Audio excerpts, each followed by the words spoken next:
Este es un vídeo especial y voy a hablar sobre mi interpretación favorita de la mecánica cuántica. ¿Qué nos quiere decir la mecánica cuántica sobre la realidad? Podemos, de hecho, incluso saberlo. Digo que es un poco especial porque me voy a saltar el orden previsto. Les había dicho en el vídeo anterior que iba a hablarles de este libro que me hacía mucha ilusión haberlo recibido recientemente. Pero bueno, no he tenido tiempo, he estado muy liado, no he tenido tiempo de terminar de leerlo, así que lo dejaremos para una próxima entrega, pero quería hablar de este tema porque, bueno, me han pedido en redes sociales, sobre todo en el club de fans de Coffee Break, que desarrollara un poco más algo que he comentado de forma pues más o menos breve en Coffee Break y en algunas ocasiones en redes sociales, pero siempre de forma somera y escueta porque es un tema evidentemente complejo y que sería largo de explicar. Y entonces me pareció que más que estar, pues, no sé, metiéndome en un berenjenal, escribiendo un montón de posts en redes sociales, pues emplacé a esos amigos y oyentes de Coffee Break a este vídeo en el cual voy a hacer una explicación un poquito detallada sobre, sobre las interpretaciones de la mecánica cuántica, pero en particular la que es mi favorita, que adelanto ya, hago el spoiler, es una versión moderna de la versión de la interpretación de muchos mundos introducida por Hugh Everett. Pero antes de entrar a eso, lo primero que hay que preguntarse es ¿por qué hay que interpretar la mecánica cuántica? ¿Qué son las interpretaciones de la mecánica cuántica? Entonces, en realidad la mecánica cuántica es una teoría y una teoría al final uno se puede preguntar si nos está hablando sobre la realidad, sobre la naturaleza última de la realidad o quizás no. Las teorías muchas veces son constructos abstractos que nos permiten modelar el mundo. ¿Hasta qué punto ese constructo está relacionado con la naturaleza intrínseca de la propia realidad? Es algo que queda un poco ahí en un terreno más nebuloso. La física no se preocupa de eso. La física se preocupa de qué es lo que podemos observar, qué es lo que podemos medir y cómo podemos modelar, cómo podemos hacer teorías que expliquen eso que medimos. Pero la física no nos dice necesariamente que esa teoría es o puede ser interpretada literalmente como que así es como funciona la realidad. Esto lo podemos plantear también en la física clásica. Lo que pasa es que en la física clásica los conceptos que manejamos son muy intuitivos. Manejamos conceptos de espacio y tiempo absolutos. Aquí por clásica voy a decir pre-siglo XX. Vamos a pensar en Newton, en Laplace, en la mecánica, digamos que incluso antes también de la relatividad general. Mm, Se basa en conceptos como digo, el espacio y el tiempo físicos, que no son intuitivos, no son conocidos desde pequeño, no tenemos que traducirlos o intentar interpretarlos, pero si lo pensamos un poco, uno también podría plantearse preguntas filosóficas sobre la metafísica de la física clásica. De hecho, solemos trabajar con partículas puntuales. Cuando explicamos esto a los niños, nos dicen, pero ¿cómo puede ser algo de tamaño cero? ¿Cómo puede tener un punto tamaño cero? ¿Cómo puede no tener tamaño? Y bueno, son preguntas un poco incómodas, pero las quitamos un poco de encima. Decimos, bueno, no es importante, porque es verdad, no es muy importante para la teoría. Imagínate que es muy pequeñita y que la aproximamos como que es tamaño cero y ya está. Y con el tiempo asimilamos esa idea hasta interiorizarla, convertirla en intuitiva y entonces ya deja de molestarnos y no nos volvemos a hacer más esas preguntas. Para mí eso es lo que significa realmente entender algo, no que sea lo que verdaderamente implica entender, sino que es lo que a lo que decimos cuando, a lo que nos referimos cuando decimos que entendemos o no entendemos algo. Una teoría, por ejemplo, decimos que la entendemos cuando está puesta en términos que no son intuitivos, bien sea porque son innatos o bien sea porque desde pequeños hemos criado con ellos. Cuando una teoría nos presenta algún tipo de concepto, de descripción diferente a lo que estamos acostumbrados a manejar desde niños, eso nos choca y decimos que no la entendemos y necesitamos recurrir a metáforas con las que amoldar nuestra intuición para que pueda acercarse a esas teorías. Pero bueno, en la propia física clásica, como digo, tenemos A veces diferentes formas de calcular lo mismo, diferentes teorías que describen un cierto fenómeno y son equivalentes porque producen el mismo resultado y entonces nos dejamos de preocupar. Las consideramos descripciones alternativas igualmente equivalentes, no le damos más importancia y no nos planteamos cuál de ellas es realmente la correcta, ¿no? Por ejemplo, un caso muy claro que suelo mencionar en estos casos es la introducción del cálculo variacional como del principio de mínimo camino en el cálculo variacional como una forma de llegar a resultados que son equivalentes a otros que se pueden encontrar por otro camino. Por ejemplo, cuando decimos que la luz al propagarse por medios con diferente índice de refracción escoge el camino que minimiza el camino óptico, ¿vale? Un principio variacional que nos lleva a un resultado que es equivalente a las leyes de la óptica, pero formulado desde otro punto de vista. Y alguien se podría plantear, pero ¿realmente eso es lo que hace la luz? La luz explora todos los posibles caminos y al final elige aquel que le supone el recorrido mínimo. No, no nos preocupamos realmente por eso. Lo consideramos una forma de calcularlo y ya está.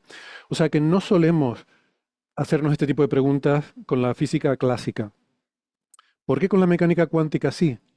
Bueno, hay dos razones. Una es que, como digo, la física cuántica maneja conceptos que no nos son intuitivos desde pequeños y eso genera cierta disonancia cognitiva que nos obliga a pensar mucho en qué es lo que implican esos conceptos, mientras que otros que a lo mejor sí que implican muchas cosas, simplemente los damos por sabido y no nos hacemos preguntas profundas sobre ellos, ¿no? Em, pero también porque la física cuántica es una teoría que está muy orientada a la medida, es una teoría muy empírica, es una teoría que está muy pensada a lo que es realmente la filosofía de la ciencia, que es intentar plantearse cuáles son los experimentos que yo puedo hacer y en esos experimentos qué posibles resultados puedo obtener.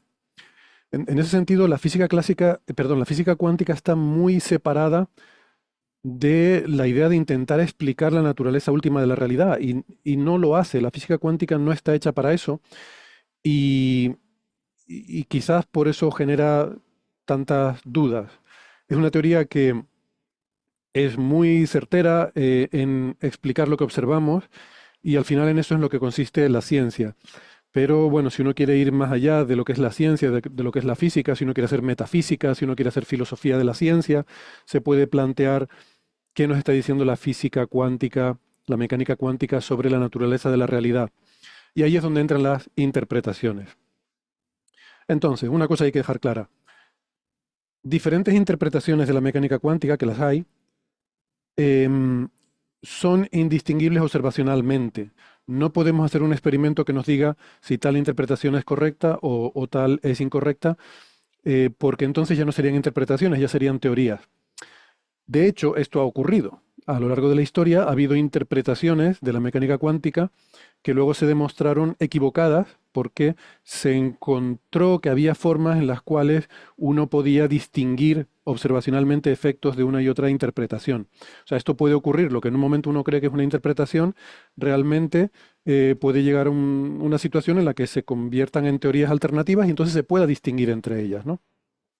Pero aquí cuando nos referimos a interpretaciones vamos a hablar de las que son indistinguibles, de las que son equivalentes observacionalmente y por tanto dan las mismas predicciones observacionales sobre cualquier tipo de medida o de experimento que uno haga. Entonces, claro, la pregunta es, ¿y para qué? Entonces, si son indistinguibles, ¿qué más da? Mm, no hay forma de decir esta es la correcta, esta es la incorrecta. No tiene sentido si realmente son interpretaciones, decir esta es la correcta o la incorrecta desde un punto de vista en fin, de filosofía de la ciencia, ¿no? Llevando al extremo lo que es la física y lo que es el objetivo de la física, que es el de preocuparse de qué es lo que se puede medir y observar. Entonces, ¿tiene sentido? Bueno, tiene dos sentidos. Por una parte, el sentido que yo creo que es el más habitual es el de los filósofos o las personas que tienen un interés en la metafísica y en intentar pensar en cómo es realmente la realidad, aunque esté fuera de nuestro alcance.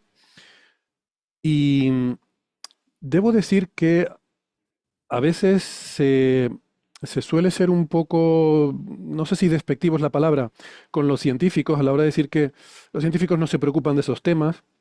De hecho, la mayor parte de la gente que trabaja profesionalmente y hace investigación con mecánica cuántica no se suele preocupar sobre estos temas, quizás es porque ya llevan demasiado tiempo y llegado un momento pues uno se da cuenta de que llega hasta donde llega y no tiene sentido seguirle dando muchas más vueltas a algo que no te va a permitir dar una respuesta definitiva. Y hay esta máxima que se llama el shut up and calculate, ¿no? Cállate y calcula. Es decir, no te preocupes por la metafísica, simplemente aplica la teoría y haz un uso pragmático de ella, ¿no? Y a veces esto se suele utilizar para criticar a los físicos, como diciendo que son personas con escasa con estrechez de miras, con poca curiosidad intelectual, más allá de lo que los números y los experimentos les puedan enseñar. Yo creo que eso es injusto y no es realmente así. Creo que lo que ocurre es que la física entiende hasta dónde puede llegar, cuáles son sus limitaciones y entiende que no tiene sentido aplicar el método científico para llegar más allá de lo que el método científico te puede proporcionar. Esa es una... entonces, bueno, esa curiosidad intelectual, que al fin y al cabo es parte de la naturaleza humana, es una primera razón por la cual uno podría preocuparse de interpretar la mecánica cuántica. Hay otra segunda razón en la que yo no había caído hasta que escuché a Francis Villatoro sacar el tema en un episodio de Coffee Break y me pareció muy buena y muy relevante. Y es que una interpretación te ayuda a desarrollar una intuición sobre la mecánica cuántica, que puede ser correcta o no, pero si tú tienes una herramienta, una forma de pensar en la mecánica cuántica que a ti te ayuda a entenderla en el sentido de que puedes anticipar, puedes predecir el resultado que va a dar la teoría sin tener que hacer todo el cálculo, todo el desarrollo que llevaría a hacerlo formalmente, esa intuición es muy válida, es muy importante y puede ayudarte a guiar caminos a la hora de hacer investigación. Puede ayudarte, por ejemplo, a diseñar un experimento. Se te puede ocurrir un experimento para hacer, no sé, algún tipo de prueba o para determinar algún tipo de cuestión y esa inspiración te puede venir de pensar en la mecánica cuántica de una cierta forma que sea válida. Entonces, en ese sentido, interpretarlas te puede ayudar, ¿no? Vamos a hablar de esto, voy a explicar por qué a mí me gusta la interpretación que a mí me gusta. Hay otras, hay muchas, y voy a decir que soy, por supuesto, totalmente respetuoso con todas ellas, incluso aquellas a las que me refiera como ida de olla, porque esa expresión, lo que para una persona es una idea de olla, para otra puede ser perfectamente razonable.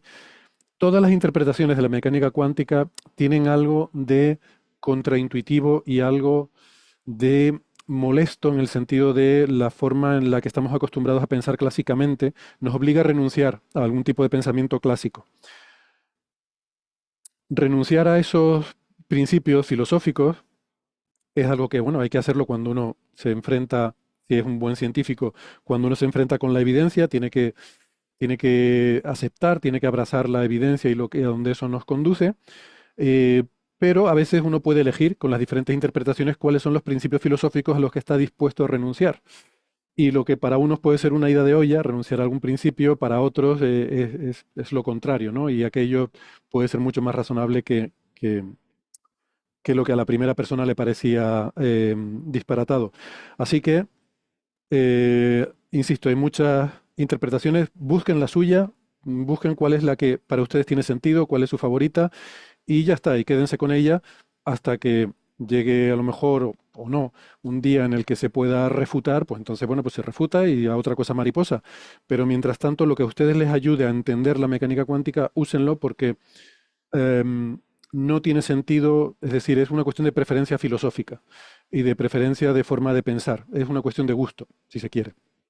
Entonces yo voy a explicar por qué la mía es esta, que como digo es una versión moderna. A mí no me gusta llamarla de muchos mundos, lo voy a explicar por qué. A mí me gusta llamarla de superposiciones mantenidas, porque creo que es la más coherente. Y no pretendo hacer ningún juego de palabras con esto, pero bueno, lo iremos explicando en su momento. Pero antes tenemos que hacer una introducción que puede ser un poco más o menos ardua, no lo sé, pero creo que es importante el ir al lenguaje de la mecánica cuántica, porque de estas cosas, al hacer divulgación, se suele hablar en lenguaje divulgativo. Y el lenguaje divulgativo tiene mucho de traducción y tiene mucho de metáfora. Entonces, en esas metáforas muchas veces se pierde el sentido de lo que es la física subyacente. Y por la temática que aquí estamos tratando, que es una teoría, y es la propia teoría la que queremos interpretar, es importante ir al lenguaje de la propia teoría y no al lenguaje divulgativo. Entonces voy a hacer una introducción que, bueno, quien tenga conocimientos básicos de mecánica cuántica se la puede saltar alegremente. Es una introducción muy básica, pero quiero introducir algunas nociones fundamentales de mecánica cuántica en el lenguaje en el que normalmente se trabaja en mecánica cuántica, porque creo que es importante para poder entender luego de lo que vamos a hablar a la hora de hacer esas interpretaciones. Luego volveremos ya al lenguaje más divulgativo que nos permitirá pues un poco filosofar, si queremos, y pensar en estas interpretaciones. Bueno, em, la teoría de la mecánica cuántica es una teoría que se formula es básicamente una teoría de vectores en un espacio de Hilbert. Entonces, un espacio, vamos a empezar por un espacio vectorial, es el mundo en el que viven los vectores y a su vez es también el mundo generado por los vectores. Esto tiene esta doble vertiente, ¿no? Los vectores viven en un espacio, pero a su vez el espacio está generado por los propios vectores. Nosotros vivimos en la Tierra, pero nosotros no creamos la Tierra. Con los espacios vectoriales, esta relación se da en los dos sentidos, ¿no? Un espacio está definido por cuáles son los vectores que viven en ese espacio. Entonces definimos un espacio por sus vectores. Un espacio de Hilbert es el mundo creado por todos los vectores que nos puedan... Bueno, para empezar, uno puede definir diferentes versiones, diferentes clases de espacios de Hilbert o de cualquier otra cosa. Uno para eso lo que tiene que hacer es definir una operación, que es el producto interno, el producto escalar, y que los vectores que viven en ese espacio tengan un tamaño, tengan una norma. Y además que cualquier combinación de esos vectores que yo pueda hacer resulte en otro vector que está también dentro del espacio. Esto en álgebra es un tipo de definición muy habitual. Nada, no tienen que preocuparse mucho porque los espacios de Hilbert, de hecho, son una generalización del espacio, nuestro espacio físico en el que vivimos, nuestro espacio tridimensional, es un espacio de Hilbert. Es un espacio en el que podemos definir vectores. Esos vectores tienen tamaños, lo que se llama la norma del vector, forman ángulos entre ellos, podemos calcular un producto escalar. Todo eso son propiedades de un espacio de Hilbert, así que nuestro espacio tridimensional es un espacio de Hilbert. Así que no tiene mucha historia. Em, voy a ver qué tal sale esto. Estoy un poco nervioso porque voy a innovar en este vídeo. Voy a hacer una cosa que no había hecho antes. Para explicar esto necesito escribir cosas. He estado probando diferentes formas de hacerlo. Me he comprado incluso una pequeña tableta Wacom de estas. Me sale fatal. Entonces, bueno, he hecho aquí un pequeño montaje que a ver si sale bien y podemos ver aquí en una segunda cámara lo que voy a escribir, ¿no? Bueno, un espacio lo caracterizamos por su base. Un espacio tiene una base. Vamos a pensar en nuestro espacio tridimensional, en el cual nuestro espacio euclídeo tridimensional de la física clásica, pues es un espacio que tiene tres dimensiones y yo lo puedo definir en función de una base de vectores que son perpendiculares entre sí, que nos apuntan en las direcciones X, Y y Z. Esto es una base, bueno, de hecho técnicamente tendría que decir que defino un vectorcito de tamaño 1 en cada dirección, se suelen llamar I, J y K. ¿Está viendo? Sí, más o menos se ve, ¿no? No queda mal. Bueno, esto es una base de nuestro espacio físico, el espacio en el que vivimos. No es la única, yo podría hacer otra diferente, yo podría poner X así, Y para acá, y z en esta otra dirección, y esto sería otra base del mismo espacio.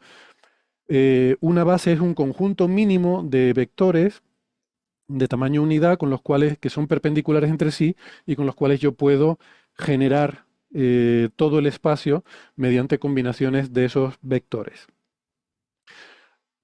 Este es el espacio y estas son las bases con las que se trabaja habitualmente en física clásica.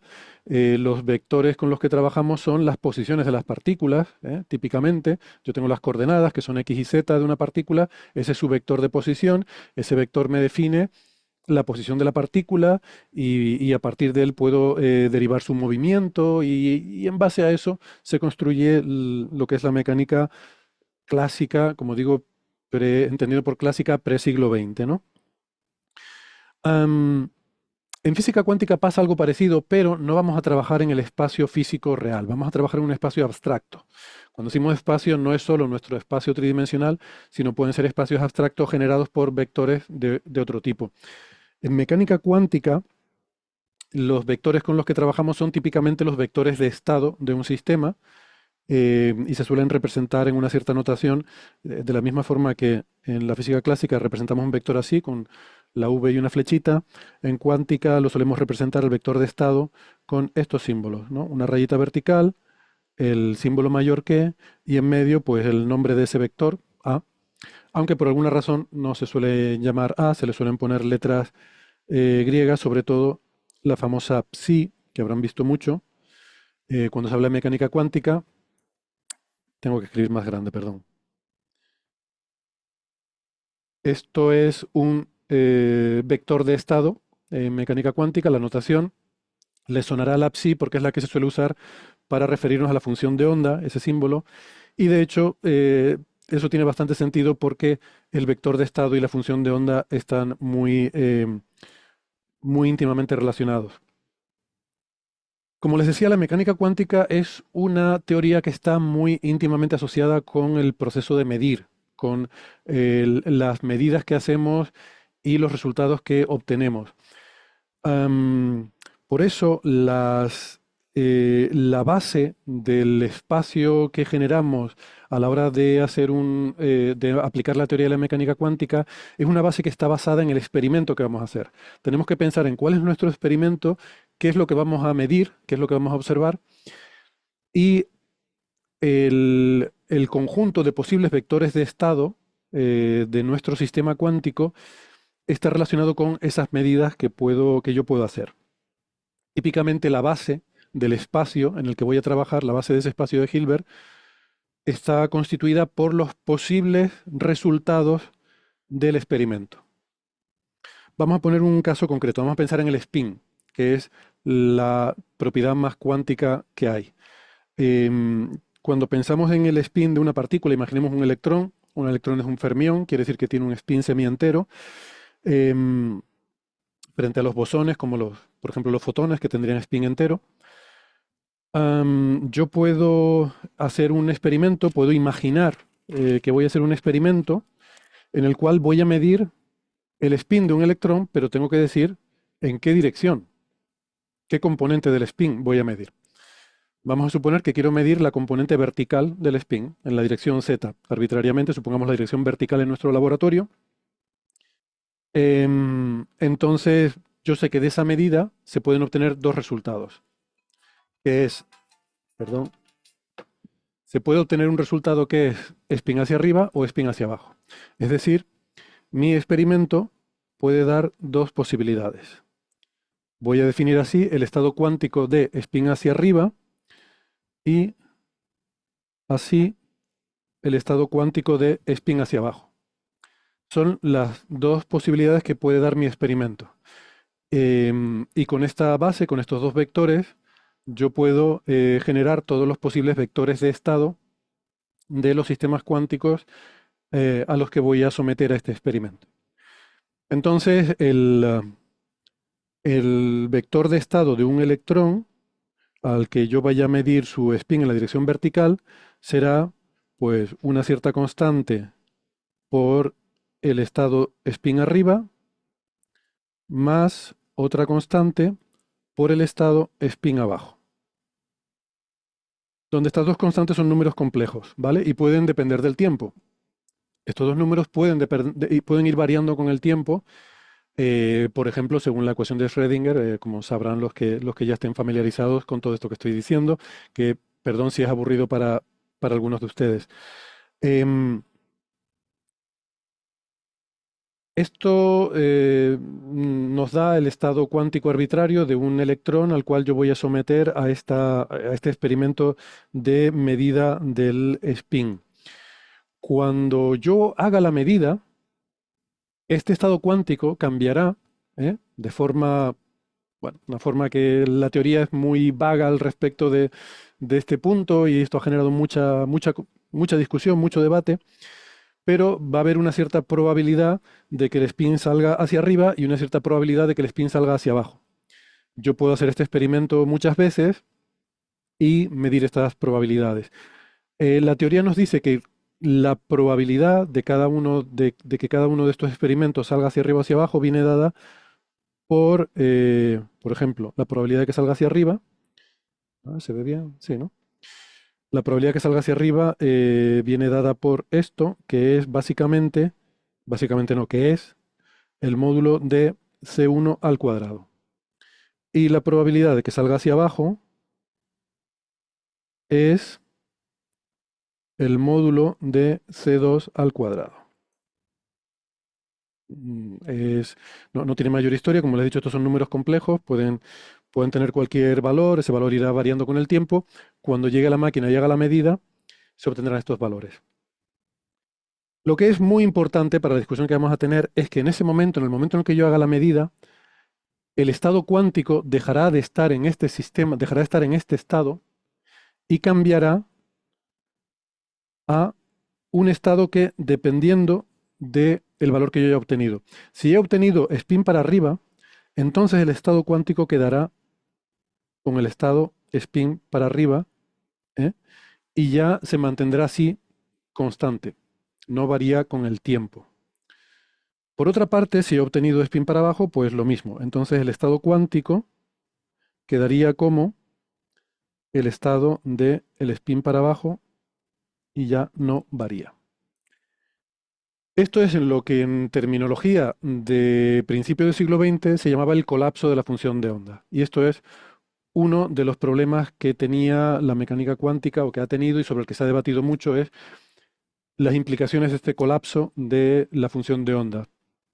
Em, Hoy en día esto no se piensa en estos términos, se habla de otra cosa. De hecho, incluso en aquella época, la gente como Bohr y esta gente que se llama la interpretación de Copenhague, que es la interpretación, digamos, canónica de la mecánica cuántica, la que se enseña en las universidades, ellos hablaban de la reducción del paquete de ondas. Ni siquiera hablaban del colapso de la función de onda, hablaban de reducción del paquete de ondas. Pero bueno, este proceso, la forma en la que esto pasa de tener una cierta evolución a convertirse en esto, pues bueno, es lo que se conoce como el problema de la medida y esto ha generado mucho debate, aunque hoy en día hay argumentos para defender que aquí no pasa nada demasiado raro. Pero ahora, más adelante hablaremos un poquito más de eso. Em, Supongamos que yo hago ese experimento y que he preparado mis espines, mis partículas, los he preparado de tal forma que el 50% de las veces va a salir con el spin hacia arriba y el 50% va a salir con el spin hacia abajo. Es decir, tengo el mayor desconocimiento posible sobre el resultado de la medida. No sé, es la mayor incertidumbre que puedo tener sobre cuál va a ser el resultado de esa medida. ¿Cómo puedo hacer yo eso? Bueno, yo puedo preparar un sistema cuántico anteriormente a un experimento. La forma en la que yo podría preparar este sistema que acabo de escribir sería algo así.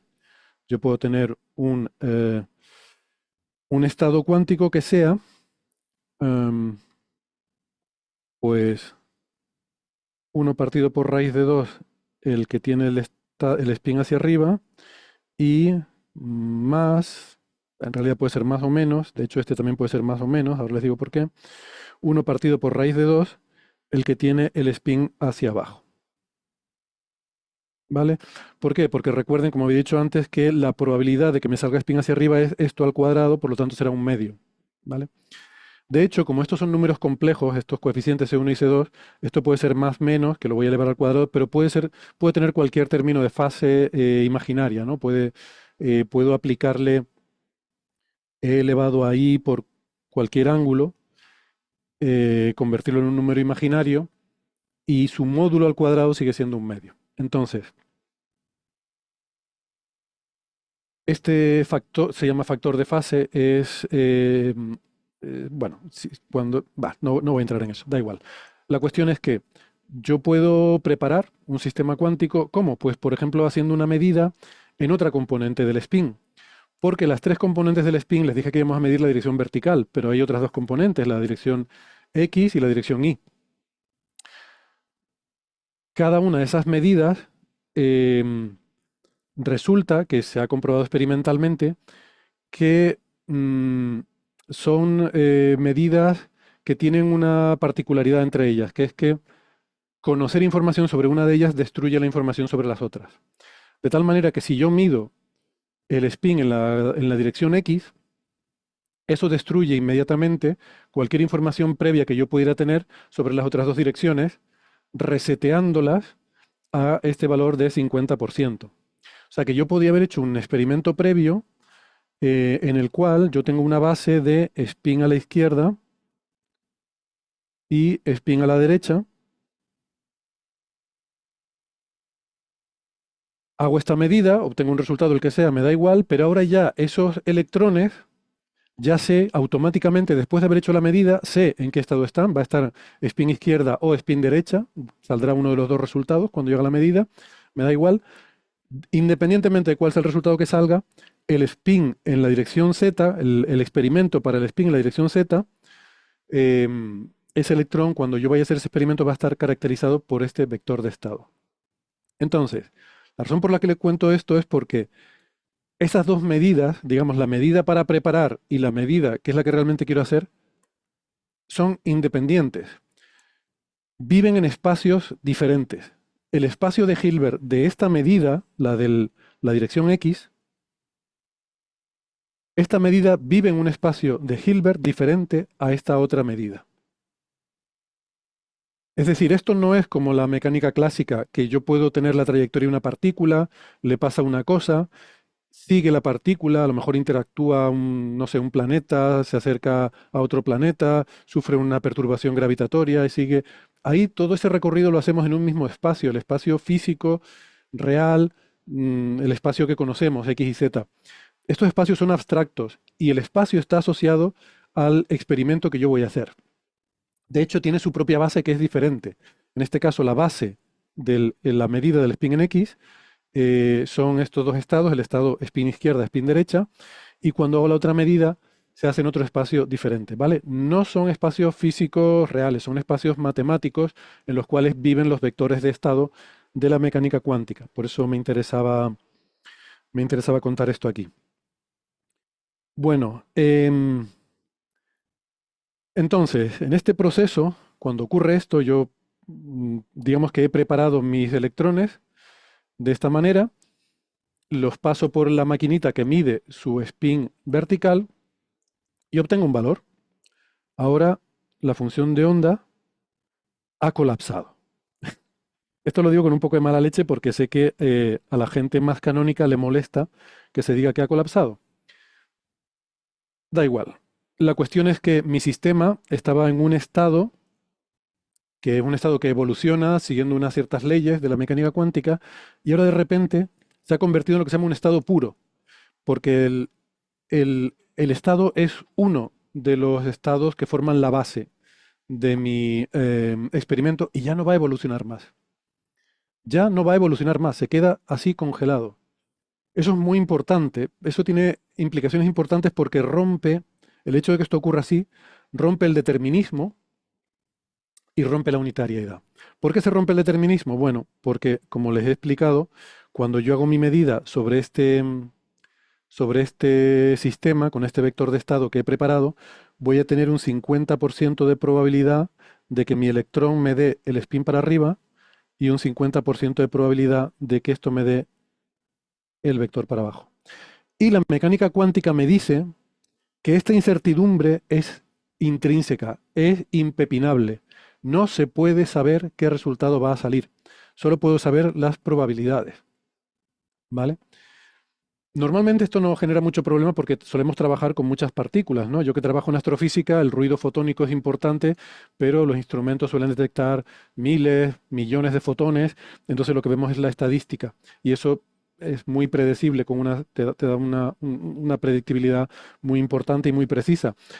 El problema viene cuando tú quieres aplicarlo a una partícula individualmente, que es legítimo. Yo me puedo plantear, yo cojo un electrón, yo puedo coger un electrón, yo puedo prepararlo así. Y una vez que lo he preparado, lo puedo pasar por mi instrumento de medida. Y yo digo, quiero saber qué resultado me va a salir. Y si yo sé todo lo que hay que saber, cualquier otra teoría física me daría una respuesta. La mecánica cuántica no me la da. Y además no es porque haya cosas que yo no sé, que eso era una interpretación que existió durante algún tiempo, que se llama las variables ocultas, sino que la mecánica cuántica me dice, no, te pongas como te pongas, no hay forma nunca jamás de que puedas saber qué resultado te va a salir. No lo puedes predecir. O sea que se rompe la predictibilidad, ¿se dice así? ¿Se dice predictibilidad? No estoy seguro ahora de si esa palabra existe en español. Pero esto es uno de los pilares de la física clásica. Hacemos física porque queremos predecir cosas. Y siempre hemos pensado que, hombre, uno tiene limitaciones, no puede predecirlo todo. Siempre hemos pensado que no puedes predecirlo todo porque te falta conocimiento, porque el sistema se vuelve complejo, se vuelve caótico y tus medidas nunca son 100% precisas. Pero la mecánica cuántica te dice, no, chato, me da igual, aunque tus medidas sean súper precisas. Aquí no estamos hablando de incertidumbres, no estamos hablando de imprecisión. Las medidas pueden ser exactas, tu máquina puede ser perfecta, puedes tener todos los decimales que quieras, tú puedes haber preparado perfectamente tu sistema, lo puedes haber medido con total precisión, te voy a dar un 50% de probabilidad. Es una moneda al aire. Entonces esto es un problema filosófico, metafísico, porque esta es la primera teoría que nos genera esta situación tan frustrante. Pero además hay otro problema, y es que una vez que el estado se convierte en un estado puro, deja de evolucionar. Que deje de evolucionar quiere decir que se rompe otro concepto muy importante en la física, que es la unitariedad. La unitariedad, hay muchas formas de describirla, se suele apelar a definiciones matemáticas, pero o sea, respecto a sus consecuencias metafísicas, lo importante es entender que la unitariedad implica que a cada estado de un sistema le sigue un estado y solo uno, y viceversa. Cada estado de un sistema sigue a uno y solo uno. Eso quiere decir que no hay bifurcaciones en el universo. Eso quiere decir que si yo cojo un fotograma del universo, un fotograma completo de todo lo que hay en el universo, lo conozco perfectamente al 100%, yo soy capaz de predecir qué va a pasar una fracción de segundo más tarde, un intervalo delta t más tarde, muy pequeñito. Si el intervalo es suficientemente pequeño, yo puedo predecir qué va a ser lo que va a pasar en ese intervalo. Y hacia atrás lo mismo. Yo puedo predecir qué fue lo que pasó una fracción de segundo antes. Esta idea de colapso de la función de onda nos rompe la unitariedad, porque una vez que yo tengo el sistema así, ya no evoluciona más. Entonces, bueno, sí, puedo decir cuál va a ser el estado siguiente, pero no puedo decir cuál fue el anterior. Si yo tengo un sistema en un estado puro, no puedo decir cómo era antes. Puede ser que que se mantuviera en ese estado puro de antes, o puede ser que alguien justo hiciera una medida y se me haya quedado en ese estado. Ah, Entonces, es que se me cayó la libretita con las cosas que quiero contar. Estos son los puntitos del guión, ¿vale? A ver, lo pongo aquí a ver si se ve. Son las... para no perderme mucho. Bueno, esto es parte del problema, pero bueno, son cosas que con el tiempo, sobre esto se ha discutido mucho, ¿no? Como digo, la interpretación que se llama de Copenhague, digo porque en su momento hubo discusiones muy potentes entre el grupo que el grupo liderado por Niels Bohr en Europa, donde se hicieron muchos de los avances en los orígenes de la teoría cuántica, entraban en cierta confrontación con gente como Albert Einstein o hasta cierto punto también Erwin Schrödinger, a los que les parecían aberrantes ideas como estas. Y eh, bueno, hubo, como digo, mucha discusión, pero se iba viendo que los experimentos iban dando la razón de que la teoría cuántica era correcta y la filosofía, esa que se llamó de Copenhague, por una reunión, realmente por un congreso que tuvo lugar allí, creo.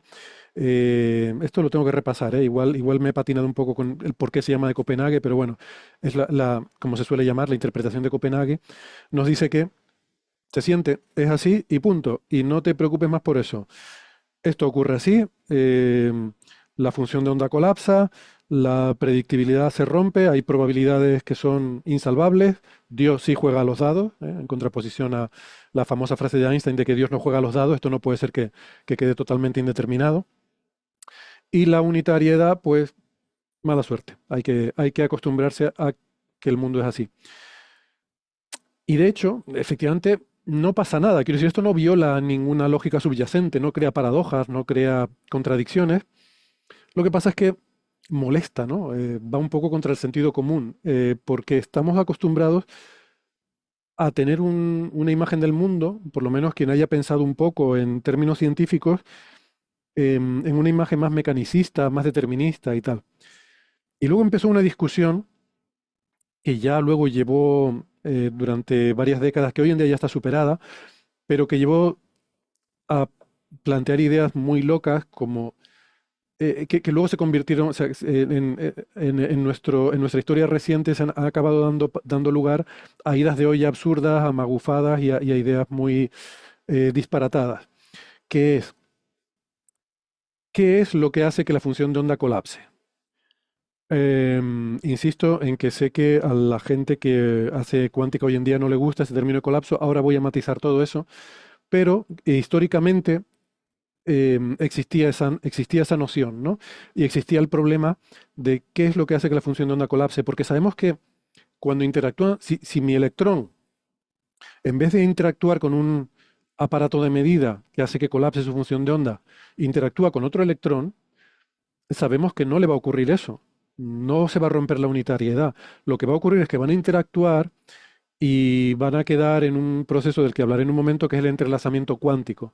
Cuando un sistema cuántico que está en superposición interactúa con otro, ambos quedan en superposición y esa interacción establece algún tipo de relación y hay que tratar el sistema como un conjunto, no puedes considerarlos individualmente. Em, entonces, ¿por qué en un caso un electrón con otra cosa microscópica se comporta cuánticamente, establece un entrelazamiento cuántico, mientras que cuando llega a un aparato macroscópico, de repente ocurre algo diferente, alguien lo mide, entonces se produce el colapso de la función de onda? ¿Qué es lo que hace que la función de onda colapse? ¿Es que el tamaño tiene que ser algo macroscópico, algo grande con lo que tiene que interactuar? Esto fue una idea que estuvo ahí presente. Otra idea incluso mucho más alocada en mi opinión, ¿eh? Pero que no se puede demostrar que no sea así, pero a mí me parece totalmente disparatada, es la idea de que tiene que haber un ser consciente que mire el aparato y sea el que haga colapsar la función de onda. O sea, esto es lo del el cristal que se rompe en medio de un árbol si nadie lo oye, ¿no? Si un electrón es detectado por un dispositivo y nadie lo mira, ¿realmente el electrón ha sido detectado? Bueno, esa discusión se tuvo. Y llegó a pensar, incluso a gente muy con una talla intelectual importante, que era la conciencia humana, de alguna forma, la que nuestra capacidad de conocer y de entender, porque sí que es verdad que parece que hay una relación muy cercana entre conocimiento y mecánica cuántica, ¿vale? Que de alguna forma la función de onda, el vector de estado, está describiendo nuestro conocimiento sobre un sistema, el conocimiento máximo que tenemos sobre un sistema.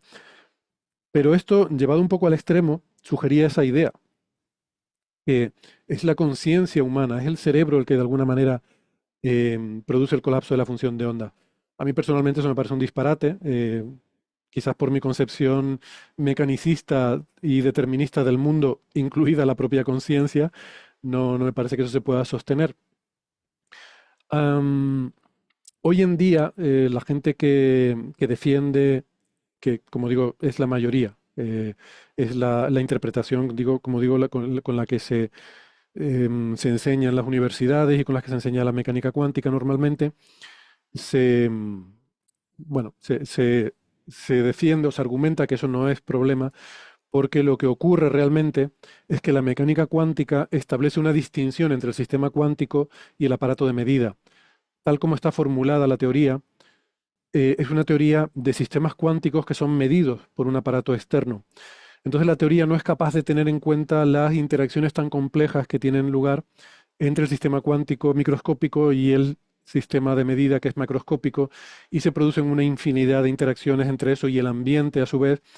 Hay fotones, hay átomos del aire que pasan por ahí, que todo eso establece una interacción muy compleja, de tal manera que a nivel microscópico interactúa, se producen interacciones cuánticas que siguen las reglas de la mecánica cuántica, pero se diluyen de una forma eh, que esas, esos efectos cuánticos se diluyen en el entorno, ¿no? En todo ese océano de partículas y de interacciones que tienen lugar. Esto es como si yo cojo y tiro una gotita de aceite al océano, diré, la gotita de aceite ha desaparecido. ¿Cómo puede ser? Eso rompe la unitariedad. Bueno, no, la física clásica te dice, no, mire usted, la gotita de aceite no ha desaparecido, solo que se ha difundido, se ha diluido en todo el océano y usted ya no es capaz de identificar la gotita, ya no tiene existencia como objeto, esa gotita de aceite.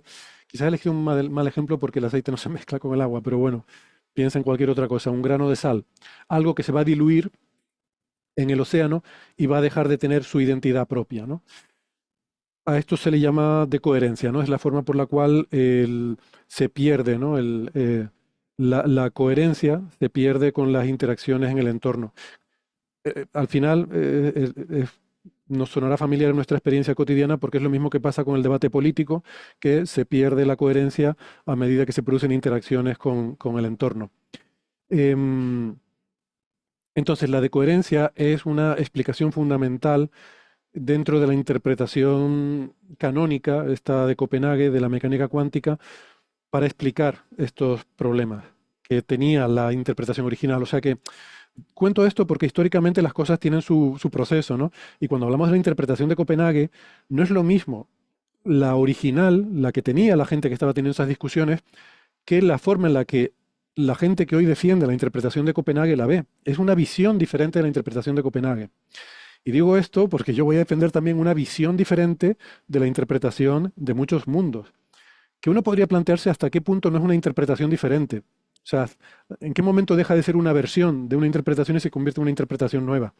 Bueno, es debatible. Un poco el consenso general es que esta idea es la interpretación de Copenhague modulada por un mejor entendimiento de la filosofía de la interacción entre o sea, de la filosofía de la mecánica cuántica y de cómo no nos da la respuesta a la interacción conjunta del sistema más el aparato de medida, sino solo el sistema cuántico, que al final es lo que a uno realmente le interesa y para lo que desarrolla la teoría.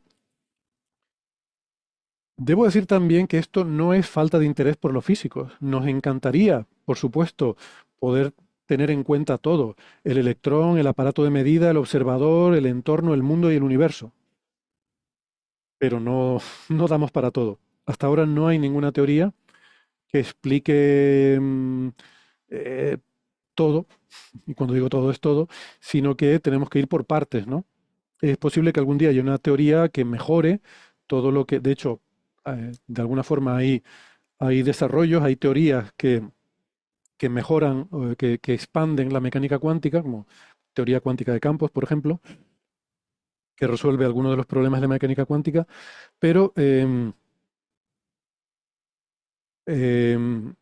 digamos que no es por falta de voluntad. Cuando yo digo es que la mecánica cuántica solo intenta explicar el sistema cuántico y no su interacción con el aparato de medida. bueno, es porque ahí ya sería demasiado complejo, ¿no? No porque uno no quiera explicarlo todo. Mm,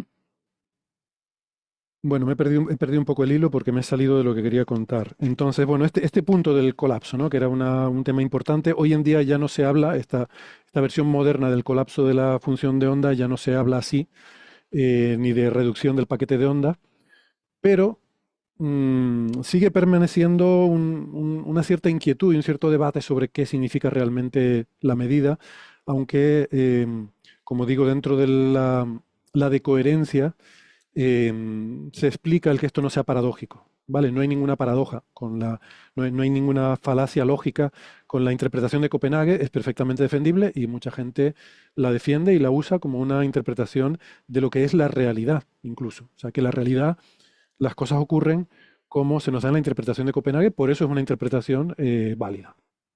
No es la única, por supuesto. Bien, otro problema que es relevante para entender esta problemática de las interpretaciones es el entrelazamiento. Como dije antes, cuando tenemos dos sistemas cuánticos que interactúan, si yo pienso en dos electrones que, que lo que sea, viven en el mismo mundo y entran en interacción, va a ocurrir que hay que tratarlos de una forma diferente, ¿no? En mecánica cuántica. Vamos a volver a la pizarra. Y ahora volvemos a nuestro experimento de los electrones, en los que queremos medir su spin. Pero ahora tenemos dos. Tenemos dos electrones. Uno es el electrón de Alice y tiene un vector de estado que es, pues bueno, para nuestro experimento de medir el spin en la dirección vertical, viene dado por esta expresión. Es lo más general. Es una combinación lineal de los vectores de estado apuntando hacia arriba y hacia abajo. Ese es el electrón de Alice. Por otra parte, Bob tiene el suyo. Tiene otro electrón que tiene una función, un vector de estado diferente. Vamos a usar la letra phi. Y en este caso, pues tiene unos coeficientes diferentes, ¿vale? Pero la expresión para entender, para describir su vector de estado es análoga. Muy importante. El electrón de Alice y el electrón de Bob están separados, no interactúan entre ellos, cada uno tiene el suyo. Uno lo va a pasar por la máquina, Alice va a pasar su electrón por la máquina y Bob se queda esperando para cuando Alice termine, entonces él pasar el suyo. Cada uno tiene su electrón preparado, han sido preparados independientemente. Son sistemas cuánticos independientes. Viven en espacios diferentes. ¿Vale? El espacio de Hilbert del electrón de Alice es diferente del espacio de Hilbert de Hilbert, ostras, dije Hilbert, del espacio de Hilbert del electrón de Bob. De hecho, podía haberles puesto aquí un prima, arriba prima y abajo prima, para indicar que es un espacio diferente. No tiene nada que ver. Alice hace su medida, le sale un spin para arriba o para abajo, el que sea. Bob hace su medida, lo mismo, le sale para arriba o para abajo, da igual. Bueno, han hecho sus medidas, todo perfecto. Ahora vamos a hacer otra cosa diferente. Ahora resulta que cada uno tiene su electrón, los han vuelto a preparar de esta forma, cada uno tiene su electrón preparado, cada uno de ellos tiene un aparato de medida. Alice tiene un aparato para medir su electrón y Bob tiene otro aparato para medir su electrón, pero los dejan interactuar. Es decir, han dejado que el electrón de Alice y el electrón de Bob los han tirado ahí al suelo y se han afectado el uno al otro. Ahora la situación cambia, ahora ya no podemos estudiar cada uno de los electrones por separado. Necesitamos una descripción conjunta de todo el sistema, ¿vale? Ahora tenemos que ir a un espacio diferente, un espacio que dé cuenta de los dos electrones. Antes vivían en dos espacios diferentes, ahora hay un espacio que es común a los dos, en el que viven los dos. Y ese espacio, una forma de crearlo, la más sencilla, es con una base que es lo que se llama el producto tensorial de las bases del espacio de Alice y el espacio de Bob.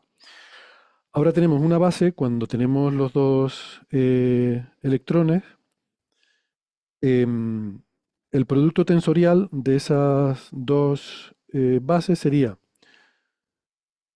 una combinación de todos los posibles estados de medida. Y esos posibles estados de medida serían los dos hacia arriba, el de Alice hacia arriba y el de Bob hacia abajo, el de Alice hacia abajo y el de Bob hacia arriba, o los dos hacia abajo. Estos son todos los posibles estados que se podrían medir con el aparato de Alice y el aparato de Bob. El aparato de Alice da la medida del primer electrón y el aparato de Bob da la medida del segundo electrón. Entonces ahora el vector de estado de este sistema con los dos electrones sería un vector de estado, em, me quedo sin sitio aquí, pero bueno, donde tendría esto multiplicado por un primer coeficiente, esto por un segundo coeficiente, esto por un tercer coeficiente y esto por un cuarto coeficiente, todos complejos. La dimensión del nuevo espacio es una dimensión mayor, ¿vale? Al juntar esos dos espacios, la dimensión del nuevo espacio que surge es el producto de las dimensiones de los espacios individuales. Aquí cada uno tenía dimensión 2 y ahora este espacio tiene dimensión 4, 2 por 2. Bueno, todavía es manejable, ¿no? Hay veces en mecánica cuántica que uno tiene una partícula con 10 grados de libertad y otra con 20 grados de libertad y al juntarlas te sale un espacio con 200 grados de libertad. Bueno, mala suerte, esas cosas pasan. Em, bien, supongamos que tenemos estos dos electrones en un sistema cuántico, ¿vale? Hay un sistema cuántico que describe los dos electrones y viene dado por esto. Supongamos que mm, Alice hace una medida sobre su electrón y mide que tiene el spin hacia arriba, ¿vale? Pues ahora se produce también un colapso de la función de onda, como antes, una reducción, como queramos llamarlo. Se produce una transición del estado, del estado en el que se encontraba antes a un estado en el que ahora los dos electrones están en un estado cuántico en el que, como Alice ha medido que su electrón tiene el spin hacia arriba, pues ahora el estado cuántico será una cierta constante diferente, vamos a llamarla C sub 3, por los dos hacia arriba, más otra constante, perdón, C sub 3 no, C sub 5, C sub 5, y C sub 6, digo porque tenía C sub 3 aquí, me había olvidado, que es el electrón de Alice hacia arriba y el de Bob hacia abajo. ¿Por qué? Porque Alice ha medido que el suyo es hacia arriba. Seguimos sin saber cuál es el estado del de Bob. Bien, ahora supongamos el caso típico que se plantea cuando se habla de entrelazamiento. Supongamos que en vez de poder tener cualquier valor, hemos preparado el sistema de tal forma, y cuando digo preparar, puede ser simplemente que se crearon así esos dos electrones, que es lo que suele pasar, que hay una relación entre ellos, que no pueden, todos los estados no son posibles, sino que em, digamos que el estado cuántico de los dos electrones es que tienen que tener su spin en la dirección vertical opuesto, por la razón que sea. Esto puede pasar por muchas razones, sobre todo porque se hayan formado del mismo proceso y entonces por leyes de conservación, pues uno tenga que tener un spin en una dirección, otro en otro. Esto pasa con los fotones con el momento angular, por ejemplo, con conservación del momento angular y el spin. Am, en ese caso, ahora vamos a llamar E a los coeficientes para no liarnos mucho, el estado cuántico sería este.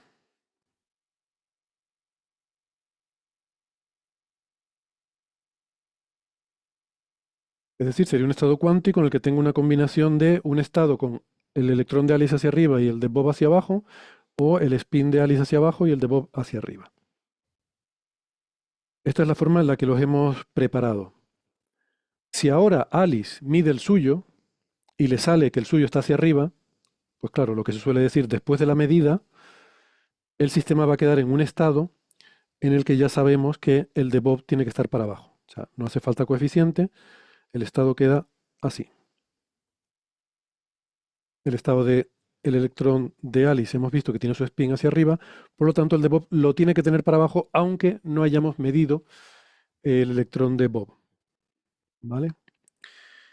Bien, hasta aquí todo es bastante normal. La gracia del asunto viene si ahora suponemos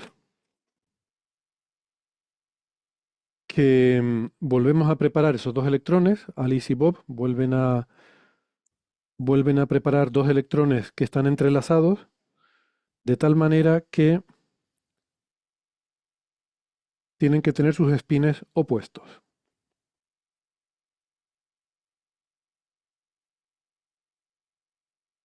Este es el estado cuántico de esos dos, de ese sistema de dos electrones. Y ahora, y aquí esto seguramente le sonará a muchos de los que estén viendo el vídeo en este momento, y ahora Alice coge su electrón y dice, mira Bob, estoy harto de ti, me llevo mi electrón y mi aparato de medida y me voy a vivir a Alpha Centauri. ¿Vale? Alice se lleva su electrón a Alpha Centauri. Pero estos dos electrones, independientemente de cuán separados estén, siguen estando entrelazados, siguen estando descritos por este estado cuántico y siguen obedeciendo las leyes de la mecánica cuántica. Por tanto, cuando a Alice en Alpha Centauri le dé la gana hacer una medida de su electrón, el estado cuántico del sistema va a cambiar, no de su electrón, del sistema, porque recordemos que ya no existe su electrón y el electrón de Bob. Cuánticamente es un único sistema, representado por un vector de estado. No se pueden separar en el vector de estado de Alice y el de Bob. Ahora viven en un espacio diferente, un espacio que es la combinación de los dos. Así que cuando Alice haga su medida, el estado del sistema, supongamos que Alice le sale hacia arriba, va a ser este, ¿vale? Y esto se plantea, mucha gente lo plantea como que esto es la paradoja de Einstein, Podolsky y Rosen, de que puede haber una transmisión de información a distancia, porque al Alice medir su electrón instantáneamente, Bob sabe o colapsa la función de onda del electrón de Bob. Esto no es así, esto es una interpretación incorrecta de esa paradoja o de ese problema. Existe un problema, pero no es ese. No es ese, ¿por qué? Porque no existe la función de onda del electrón de Bob. No existe el estado cuántico del electrón de Bob. Existe un estado cuántico de los dos electrones. ¿Vale? Tampoco pasa nada ni viola la relatividad por el hecho de que cambie el sistema cuántico global y el hecho de que Bob ya no puede experimentar su electrón hacia arriba. El electrón de Bob queda condenado a estar hacia abajo. Y cuando Bob mida, le va a salir hacia abajo seguro. Lo que pasa es que Bob eso no lo sabe. Bob no sabe cuál es la probabilidad a priori, ¿vale?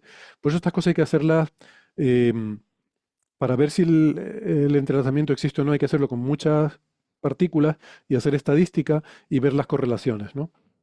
Pero bueno, no hace falta entrar en eso ahora, podemos pensar en un electrón y lo que pasaría con un electrón. Lo que pasa aquí es que, recuerden, Bob tiene su electrón, pero no lo ha medido. ¿De acuerdo? Cuando Bob lo mida, le saldrá que es para abajo. Pero Bob no puede saber si le sale para abajo porque le tocaba o porque el de Alice salió para arriba. Bob no sabe cuánto le salió a Alice. Para poderlo saber, Alice tendría que mandarle un mensaje. Tendría que llamar y decirle, o mandarle una señal de radio desde Alpha Centauri y decirle, Bob, he medido mi electrón y me ha salido para arriba, por lo tanto el tuyo es para abajo. Entonces Bob sabría que su electrón está para abajo. Pero si Alice hace eso, lo puede hacer, pero eso se propagaría a la velocidad de la luz. Es decir, no hay transmisión de información superlumínica.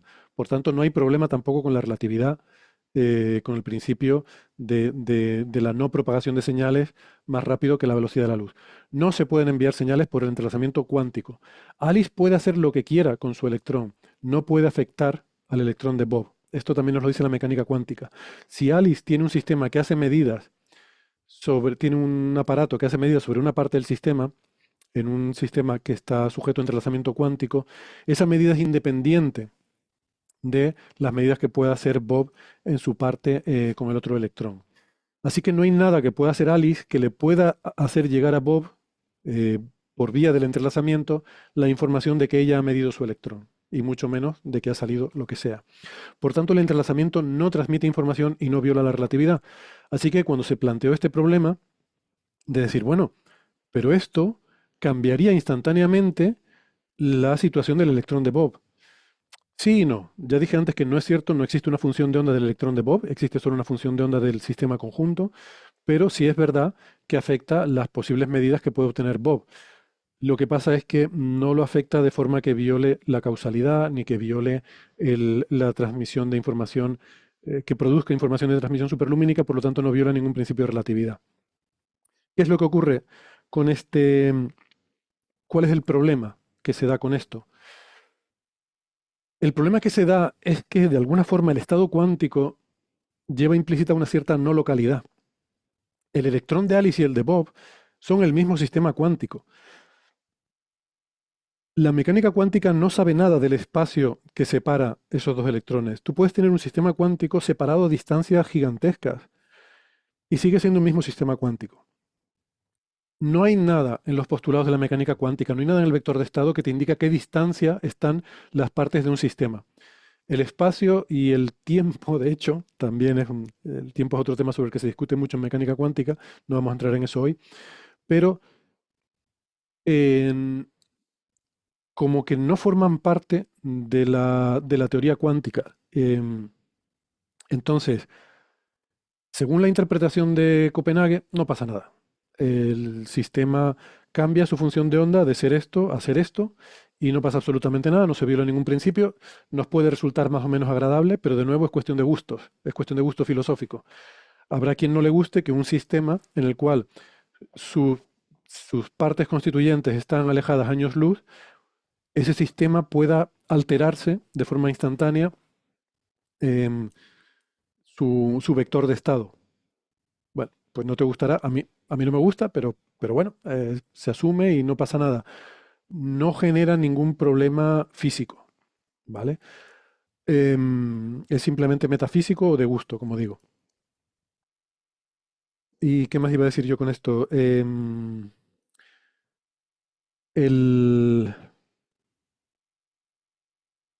no hay paradoja. Sí, bueno, claro. Otra cosa que iba, claro, la mecánica cuántica no es una teoría relativista. O sea, que no es una teoría que se preocupe de la velocidad de propagación de las señales, ni de... Hay una extensión de la mecánica cuántica con relatividad especial, que es la teoría cuántica de campos, donde esto cambia un poco, ¿no? Porque ya lo que hay son campos cuánticos y las señales se transmiten por esos campos cuánticos con un límite que es el de la velocidad de la luz. Pero bueno, no es relevante para esta discusión. La gente que defiende la interpretación de Copenhague dice, no pasa nada.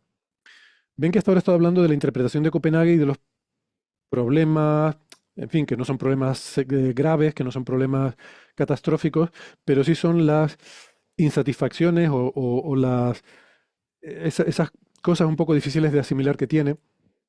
Hay otras interpretaciones, pero la de Copenhague es la más popular, como digo, es la canónica y es la de referencia, y por eso voy a compararla con la que, bueno, de la que voy a hablar ahora, ¿no? Entonces, ninguno de estos problemas, como digo, es trascendental, pero son cuestiones que son cuestión de gusto o de sensibilidad, ¿no? Entonces, para mi gusto, tenemos el problema de la ruptura del determinismo, ¿vale? esa, esa interpretación probabilística de los resultados que se obtienen, es decir, desaparece el determinismo en física, a mí no me gusta. Eh, en fin, soy un científico, si la naturaleza es así, pues lo tengo que aceptar y punto. Pero a lo mejor hay otras posibilidades, y esto es lo que vamos a hablar ahora. ¿Qué otra cuestión? La unitariedad. La unitariedad es otro, el que se rompa también en esta interpretación canónica de la mecánica cuántica, el hecho de que haya estados a los cuales no precede un estado, también me resulta insatisfactoria. No es grave porque ya les he dicho que no es real, es debido al hecho de que se trata por separado el sistema cuántico y el instrumento de medida, ¿no? Está el problema de medida que alguna gente, bueno, lo voy a poner también. El problema de la medida que lleva a la ida de olla de la conciencia. Y la conciencia. Esto quizás es un poco injusto atribuir esto a la interpretación de Copenhague porque, en fin, no es culpa de ellos o de la interpretación que la gente piense en cosas absurdas. Pero sí es verdad que en la interpretación original este problema de la medida era un problema serio y que en su versión actual se resuelve, pero se resuelve de una forma que, bueno, que es aceptable, pero que es difícil de modelar, digamos, ¿no? Que no tenemos un modelo claro de cómo ocurre todo eso y eso es un poco insatisfactorio, ¿no? No diría que es un gran problema, vamos a ponerlo como un circulito, no es un problema, es algo que es un poco insatisfactorio. Y luego que el vector de estado, am, es no local. Esto, a ver, quizás no lo estoy expresando bien. No local, hay muchas formas de interpretar qué queremos decir por no local. En física, no local quiere decir que viola o que puede dar lugar a propagación instantánea o que viola el límite de la velocidad de la luz. Eso no ocurre. No ocurre. Pero, como les decía, no hay nada de información en el vector de estado eh, sobre espacio, sobre distancias. Em, yo puedo tener un vector de estado de un sistema tan grande como la- los electrones de Alice y Bob, uno aquí y otro en Próxima Centauri. Es más, hablamos hace poco en Coffee Break de la posibilidad, no sabemos si esto es así, esto tiene no sé cuántos unicornios, pero físicamente es posible y existe, bueno, es hasta plausible que la materia oscura o una parte de la materia oscura esté en forma de acciones y que estas acciones pudieran organizarse a escala cosmológica en nubes de acciones de tamaño galáctico que formaran un agregado, un conglomerado que tendría las propiedades de un condensado de Bose-Einstein, que es básicamente un sistema que manifiesta propiedades cuánticas incluso a gran escala. Entonces podríamos tener propiedades cuánticas ocurriendo a escalas galácticas, pero nada de eso aparece en el vector de estado. Entonces, ¿puede el vector de estado de un sistema eh, cambiar todo el sistema, porque el vector de estado describe todo el sistema, cambiando cuando hay partes del sistema que están lejísimos unas de otras y que a la velocidad de la luz se recorrerían pues decenas de miles de años en el caso de estos condensados galácticos o en el caso del experimento de Alice y Bob, este experimento mental de aquí a Alpha Centauri? Bueno, la mecánica cuántica no se plantea eso. Vale, bien, esto es así y como digo, no pasa nada, pero ahora escuchen otra versión, otra alternativa. En 1957, Hugh Everett, en su tesis doctoral, propuso una idea disparatada, que de hecho creo que hasta fue repudiada por su director de tesis, ¿no? La idea era que en las superposiciones que se dan en la mecánica cuántica bifurcan el universo.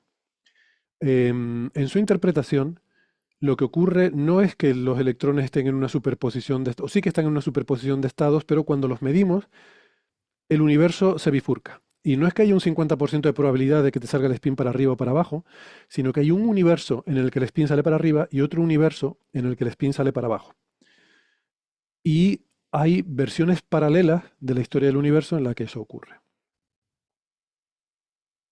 Esta idea, claro, implica que esto ocurre continuamente en todas partes, a escalas microscópicas, un número ingente de veces. Cada vez que se produce una interacción cuántica entre partículas y existe algo equivalente a una medida, que luego ya podríamos entrar a debatir qué es lo que es una medida, pero cada vez que eso ocurre, que está ocurriendo continuamente en todo el universo microscópicamente a todas las escalas, el universo se está bifurcando. Lo cual a mí no me produce mayor problema, pero la mayoría de la gente piensa que eso es una aberración, porque si eso estuviera ocurriendo, ¿cuánto de grande sería el universo?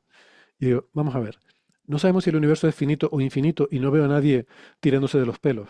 Fíjate cómo funciona la mente humana. ¿Nos es más fácil asumir que el universo es infinito a que sea inconcebiblemente grande? que se vaya bifurcando exponencialmente, ¿no? A ver, el infinito es más grande que cualquier bifurcación exponencial que pueda hacer el universo en cualquier momento. Infinito es infinito, es mucho más grande. Em, entonces, el universo de muchos mundos de Hugh Everett es, a lo largo de toda su vida, sería insignificantemente pequeño comparado con un universo infinito. Entonces, partamos de esa base. Con lo cual, a mí eso no me genera mayor problema. Lo que pasa es que esa interpretación así como tal tampoco nunca me ha parecido particularmente atractiva, por otras razones. No me empezó a parecer atractiva hasta que empecé a ver a leer y a ver vídeos de un físico que se llama Sean Carroll, que es bueno, un estudioso de estos problemas y que es también un conocido divulgador. Bueno, ha dado conferencias muy importantes, pueden encontrar muchas de ellas en YouTube, y tiene un blog que se llama Preposterous Universe. Preposterous es como absurdo, ¿no? Algo, eh, sí, no ridículo, es que lo otro que me salía era ridículo, no, absurdo, el universo absurdo o algo así, en el que habla de este tipo de cuestiones, ¿no? Que hace bastante que no lo actualiza, creo, pero bueno, es interesante y les recomiendo, independientemente de sus posturas ideológicas al respecto de las interpretaciones de la cuántica, se lo aconsejo, ¿no? La cuestión es que Carroll insiste en defender la idea de Everett y él la cuenta de una forma un poco diferente que a mí me hizo verlo de una manera que poco menos que tuve una revelación y se me hizo la luz, ¿no? Em, y yo creo que si él la contara de forma un poco, o sea, no, no como si estuviera intentando vender la interpretación de Everett, sino es que creo que hasta le convendría decir que es una interpretación suya o una visión renovada de la interpretación de Everett. Yo prefiero llamarla no de muchos mundos porque eso además suena a universos paralelos y otra serie de historias y aparte por otras cuestiones que tienen que ver con la física y ahora les cuento. A mí me gusta más llamarla de las superposiciones mantenidas. La idea es la siguiente. Toda esta explicación que les he estado contando, hay una serie de reglas para la mecánica cuántica y siempre a la hora de interpretarla tenemos que pensar en qué momento eso se rompe para que a nivel macroscópico veamos un mundo que no sigue las reglas de la mecánica cuántica, ¿vale? Las reglas de la mecánica cuántica siempre se ha dicho, no, eso solo se aplica al mundo microscópico, no se aplica al mundo macroscópico. Bueno, está lo de la decoherencia, que es una forma de explicar que no se aplique al mundo macroscópico y es una forma de salirte del atolladero, y efectivamente es así. Pero ostras, me parece más bonito pensarlo de esta otra forma. La otra forma es que las reglas de la mecánica cuántica sí que se aplican al mundo macroscópico, se aplican a todo. Eh, y en particular, el proceso de las superposiciones, los estados de superposición, que yo creo que es lo más prepósteros de la mecánica cuántica, es decir, esto olvidé decirlo, cuando la mecánica cuántica nos dice que el electrón está en una superposición de estados de spin hacia arriba y hacia abajo, no quiere decir que no sepamos cuál es el estado del spin. Sí que quiere decir que eso es todo lo que hay que saber. O sea, no es cuestión de que no sepamos. Realmente existe esa superposición de estados. El estado de spin arriba y el estado de spin abajo existen superpuestos. Tienen realidad física, no es una forma de hacer cálculos. Y eso lo sabemos porque pueden interferir. Estados en superposición pueden interferir y eso es lo que es el experimento de la doble rendija y eso es lo que es también, a mí me gusta mucho, es más complicado de explicar, pero a mí me parece mucho más flipante el tema de las interferencias cuánticas de niveles atómicos que vemos en líneas espectrales en el Sol y en las estrellas. Hay líneas espectrales que muestran firma de interferencias cuánticas entre los niveles en los cuales un átomo en diferentes estados interfiere consigo mismo, ¿no? Que bueno, también es algo parecido a lo que pasa en el experimento de la doble rendija. O sea, esos estados tienen realidad física, pero la superposición de estados tiene realidad física, pero solo se manifiesta en esos procesos microscópicos de alguna forma, ¿no? ¿Por qué? Em, pues l- la idea que nos propone esta interpretación, vista, como digo, no como muchos mundos, no como que el universo se bifurca, sino sigamos aplicando la mecánica cuántica hacia el mundo macroscópico. Supongamos que cuando el electrón pasa por el instrumento de medida, no se diluye su coherencia, no desaparece su superposición de estados, sino que esa superposición de estados se transmite también al propio aparato de medida. El propio aparato de medida estaba en un estado fijo, de un estado de preparado para medir, y cuando hace la medida, se encuentra con un electrón que está en superposición de estados y eso genera un entrelazamiento cuántico entre el electrón y el instrumento de medida exactamente igual que cuando interactúan dos sistemas cuánticos. Y entonces ahora pasa a ser un único sistema. Hay que hacer el producto tensorial de los vectores de la base. Ahora hay un estado cuántico del sistema entero que está en entrelazamiento. Y ese sistema entero está en una superposición de electrón con spin hacia arriba más instrumento que mide spin hacia arriba y otro estado que está en superposición que es electrón con spin hacia abajo más instrumento de medida que ha medido spin hacia abajo. O sea, a ver si...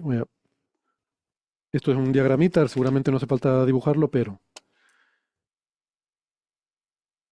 igual es más claro con una ilustración. Si tengo aquí el electrón, ¿vale? Que es una superposición de hacia arriba y hacia abajo, ¿no? Vamos a suponerlo así, vamos a suponer que están superpuestos. Estos dos son un sistema que está en la superposición de estados. Y ahora va a pasar por el aparato. Este es el aparato que tiene aquí una pantallita, ¿vale? Donde se va a medir si está hacia arriba o hacia abajo. Pues después de la medida, lo que vamos a tener es una superposición de aparato que ha medido en la pantallita spin hacia arriba y saliendo por aquí el electrón con el spin hacia arriba, superpuesto con aparato con la pantallita diciendo spin hacia abajo y el electrón con el spin hacia abajo. Y estos dos estados en superposición, ¿vale? Y ahora el observador va a ir y va a observar ese aparato. Y ahora van a quedar todos entrelazados. El aparato con la pantallita hacia arriba, el electrón con el spin hacia arriba y el observador está feliz porque ha visto el spin hacia arriba. Y por la razón que sea, le apetecía que el spin estuviera hacia arriba, así que lo dibujo con una carita sonriente. Mientras que en el otro estado de la base, tengo el aparato que ha medido spin hacia abajo, el este que ha medido spin hacia abajo, y el observador ahora que está disgustado porque es un mal científico y tenía prejuicios, quería que el experimento saliera hacia arriba. Pero estas dos cosas están en superposición. O sea que es un único sistema en superposición. Es decir, que no solo los sistemas microscópicos quedan en superposición, también los aparatos de medida, también los observadores y también todo lo macroscópico. Esa superposición se va propagando por todas las interacciones. Evidentemente esto es una sobresimplificación. ¿Por qué? Porque el electrón no interactúa de por sí con el aparato. El aparato está hecho de un número enorme de billones de partículas. El electrón interactúa con alguna de las partículas. Esas partículas generan una cadena de otras interacciones y reacciones. Algunas de las partículas del aparato no van a interactuar, otras sí. O sea que va a haber átomos del aparato que no están en superposición porque no han interactuado con nadie que haya interactuado con el electrón, mientras que otros átomos del aparato sí van a estar en superposición porque algunos de ellos alguno interactuó con el electrón, otros interactuaron con otros que interactuaron con el electrón, etcétera, etcétera. Y lo mismo con el observador. El observador va a recibir fotones, algunos de esos fotones estarán en estados que no quiero decir entrelazados porque es todo el sistema. Recordemos que ahora el, el vector de estado afecta a todas las partículas que hayan quedado en superposición. O sea que habrá partes aquí del aparato que estén fuera del sistema, habrá partes del observador que estén fuera del sistema y otras partes estarán dentro. Entonces es un poco más complejo que eso. Pero como esquema lo podemos representar así. Entonces, ¿por qué me gusta esto? Porque no rompe el determinismo. No hay ninguna ley del 50%. Lo que pasa es que tú te has quedado en un... Y esta puede ser la otra pregunta, ¿no? ¿Por qué yo percibo una realidad y no la otra? No, hay otro tú que percibe la otra. Lo que pasa es que quien ve esto y quien ve esto no es el mismo tú. Es alguien un poco diferente. Es como preguntar ¿por qué yo no soy el yo de ayer o el yo de mañana, mejor? Yo puedo tener recuerdos del yo de ayer, pero no soy el yo de ayer. Soy alguien diferente. No tengo las experiencias. Yo estoy experimentando esto ahora, el presente. No estoy experimentando el ayer. Y no estoy experimentando el mañana, ¿vale? Hay otra versión de mí que experimenta el mañana, pero no soy yo. Eh, y esa versión del mañana estará diciendo que no es el yo de ayer. ¿Por qué somos diferentes el yo de hoy, el de ayer y el de mañana? Porque somos diferentes porque el yo, tal como, en fin, tal como yo lo entiendo, el yo como conciencia es una determinada configuración, ¿no? Dentro de esta visión mecanicista que yo tengo del mundo y de la conciencia, tu conciencia en un determinado estado, tu yo, es una determinada configuración de tu cerebro, de todo lo que configura lo que representa que tú seas consciente. Vamos a decir el cerebro para simplificar. Una determinada configuración del cerebro es lo que eres tú. Una configuración parecida, pero no exactamente igual, es otra versión de ti, que puede ser el yo de dentro de un segundo. O sea, mi yo de dentro de un segundo se parece mucho a mí, pero no es exactamente igual que yo. Algunas neuronas tienen una percepción diferente, han percibido algunas cosas que estaba viendo ahora son recuerdos. Hay un proceso de transformación gradual del cerebro a medida que vamos viviendo. Eso hace que cada segundo nuestro cerebro sea un poco diferente. De la misma forma, este observador tiene una experiencia que es diferente a este. Ya no es la misma persona. Son personas diferentes. Entonces, preguntarse por qué yo he visto el electrón para arriba y no para abajo no es una cuestión de probabilidad, es preguntarse por qué yo soy esta persona y no soy otra. Que es otra pregunta también que se las trae. ¿Por qué yo soy yo y no soy aquel que es más rico y más guapo y le ha ido mejor en la vida? A mí me gustaría estar viviendo la vida de aquel, ¿no? Bueno, de alguna forma hay otra configuración cerebral que es aquel. Y cada configuración cerebral es una experiencia diferente de conciencia, ¿no? Entonces, hay un yo que ha visto el spin para arriba y hay un yo que ha visto el spin para abajo. Y están en superposición. Entonces, esto me resuelve el tema de la probabilidad. No hay probabilidad, el universo es perfectamente determinista. Las leyes de la física, las leyes de la mecánica cuántica me dicen lo que ocurre. Am, Además, no rompe la unitariedad. Lo que pasa es que, claro, necesito conocer el universo completo. Recuerden que la clave para poder ir hacia atrás y saber qué es lo que pasó antes, necesito tener todo el conocimiento de todo el universo anterior. Eh, si yo solo estoy experimentando esta parte, no tengo el conocimiento completo, ¿vale? Pero la teoría me dice que ese conocimiento existe y que si yo lo tuviera completo, podría volver hacia atrás. Podría tirar el vector de estado hacia atrás y saber lo que había antes. Así que recuperamos la unitariedad. Y no tenemos problemas con la no localidad, esa no, entre comillas, la no localidad. Si Alice se lleva su partícula a Alpha Centauri, eh, no pasa absolutamente nada. Cuando Alice haga su medida, habrá dos estados superpuestos de Alice. Uno que ha observado para arriba y otro que ha observado para abajo. Em, Esos dos estados superpuestos mantienen su existencia, pero están entrelazados em, con los de Bob. De tal manera que el estado en el que Alice, es que lo estoy diciendo mal como si fuera entrelazado entre sistemas diferentes, es un único sistema, ¿vale? Pero es un único sistema en el cual los estados posibles son aquellos en los que Alice tiene su electrón para arriba y Bob para abajo, o Alice tiene su electrón para abajo y Bob para arriba. Cuando Alice hace su medida, no pasa absolutamente nada. Sigue estando todo igual que antes, solo que hay una Alice que experimenta la situación de su electrón para arriba y el de Bob está para abajo, como ha estado siempre desde que lo crearon, y hay otra Alice que experimenta el electrón para abajo. No hay ninguna señal que se tenga que propagar. Eso es absurdo, pero tampoco hay nada que nos resulte extraño respecto a que ese sistema cuántico, al hacer algo Alice en un sitio, tenga un efecto sobre Bob en el otro, ¿no? Al contrario, la superposición ya estaba ahí desde el principio. A ver si lo digo bien. Cuando, antes de Alice y Bob separarse, cuando ellos preparan sus electrones, ya están en un estado de superposición que es el de Alice para arriba y el de Bob para abajo, o el de Alice para abajo y Bob para arriba.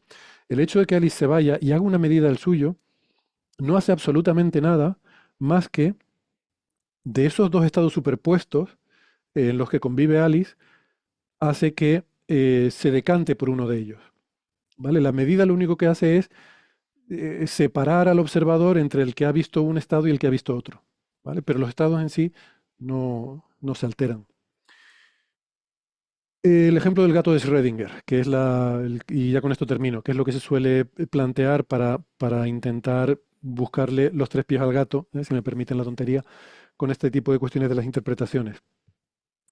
Eh, Seguro que lo conocen todos ustedes. En una caja hay un núcleo atómico que puede desintegrarse o no. Hay un 50% de probabilidad de que se desintegre en, digamos, 5 minutos. Tengo un aparato que mide si se desintegra el núcleo y perdón, si se desintegra, entonces libera un veneno que mata a un gato que hay en la caja. Yo ahora cojo todo eso, lo cierro, lo meto en una caja cerrada y espero los 5 minutos. Al cabo de 5 minutos, yo sé que hay una probabilidad del 50% de que el núcleo se haya desintegrado o no.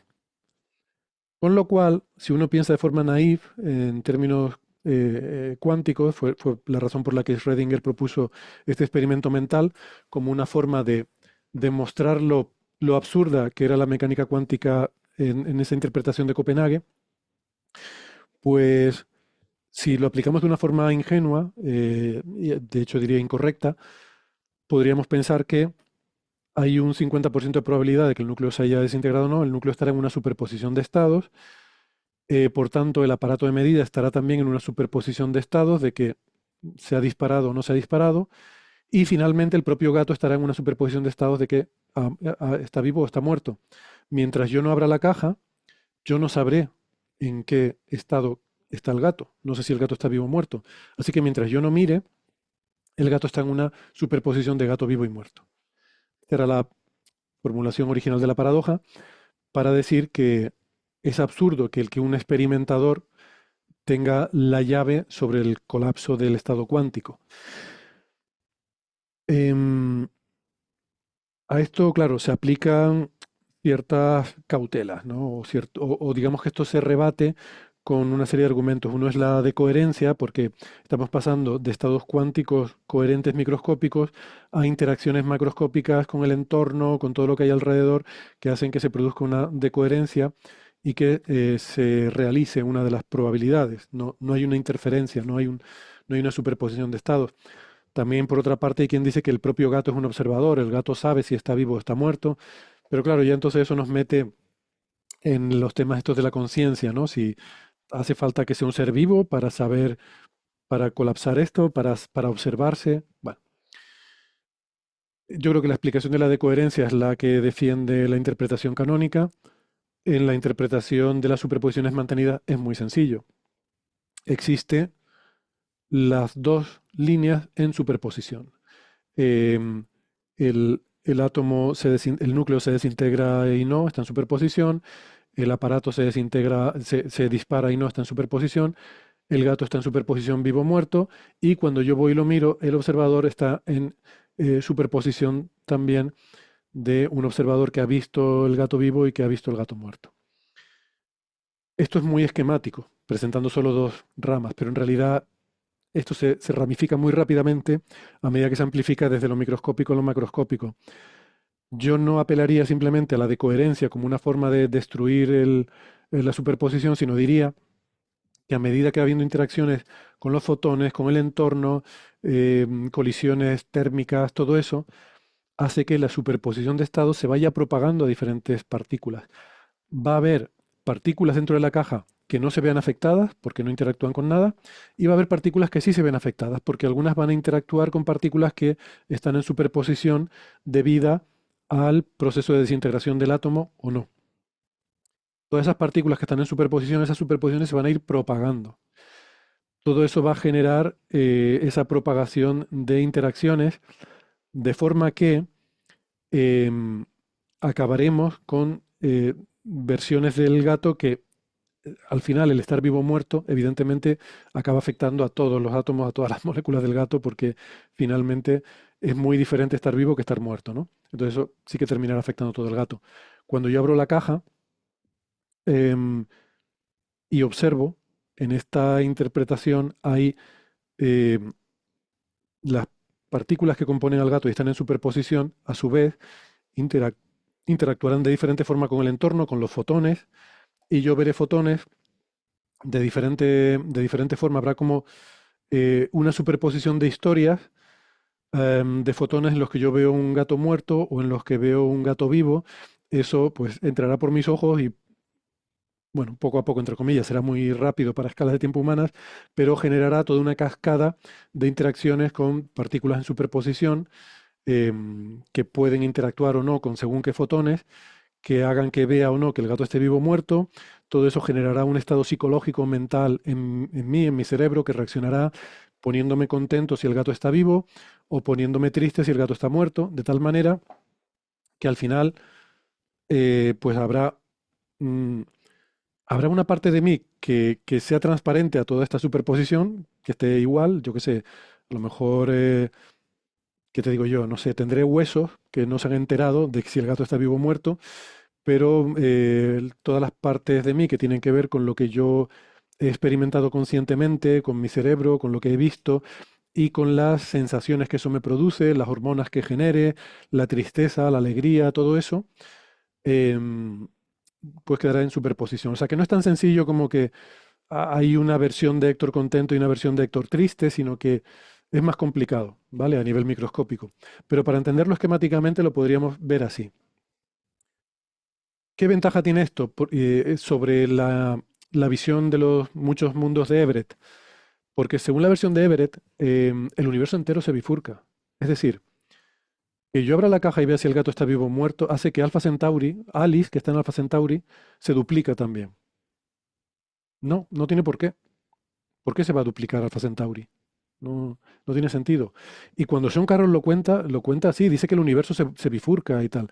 A mí no me gusta, o sea, digamos que defiendo la versión que da Sean Carroll de esa interpretación, pero no del todo. Yo creo que como o sea, él sigue hablando de la bifurcación de mundos y de universos, de la creación de universos paralelos, y yo, bueno, digamos que tengo una visión ligeramente diferente en la cual eso no ocurre. El universo no se bifurca, no se crean mundos paralelos, pero se mantienen superposiciones. Entonces, las superposiciones que me afectan a mí por el tema de la caja del gato no van a llegar a Alpha Centauri hasta que alguna partícula de las que estuvo involucrada en ese experimento, la cadena de interacciones que lleven de alguna de esas partículas con alguna partícula de Alpha Centauri se realice. Entonces será cuando empiece a haber superposiciones en Alpha Centauri de esas generadas por el experimento del gato. No sé si se entiende lo que quiero decir. O sea, que no se bifurca todo el universo, simplemente se mantienen las superposiciones. Y si esto parece una locura, el mundo microscópico sabemos que funciona así. En el mundo microscópico, la mecánica cuántica nos dice que eso es lo que ocurre, que los electrones están en una superposición de el estado con el spin para arriba y el spin para abajo. Entonces, si eso ocurre con los electrones, ¿por qué no pensar que sigue ocurriendo a todas las escalas y que esas superposiciones se pueden mantener? Estamos siempre empeñados en destruirlas, en que en el mundo macroscópico hay que destruir esas superposiciones, vía de coherencia, vía lo que sea. Entonces, a mí lo que me parece muy bonito de esta interpretación de superposiciones mantenidas es que no las destruye.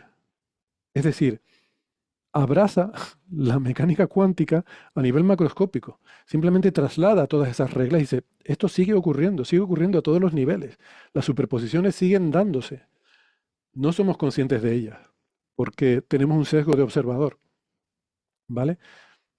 Pero las mismas leyes que se aplican en el mundo subatómico se aplicarían también en el mundo macroscópico sin mayor problema y sin tener que buscar formas de destruir la coherencia, ¿no? O sea que podemos seguir siendo coherentes seguir viviendo en un mundo cuántico y compatibilizar eso con nuestra experiencia cotidiana de un mundo clásico. Así que por eso me gusta mucho esta interpretación.